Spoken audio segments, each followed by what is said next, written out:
Okay, so you just need length of paracord as long as you want, not too short though.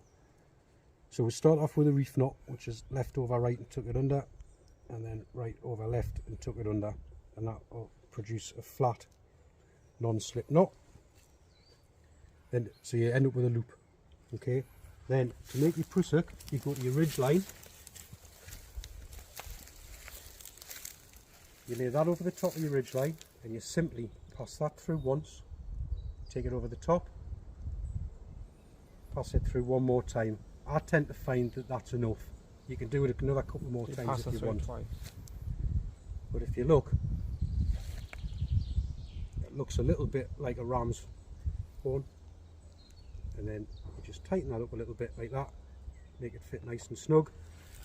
Now that will move freely along your ridge line until you put tension on it. It's going to make a complete wire out of it. There you go.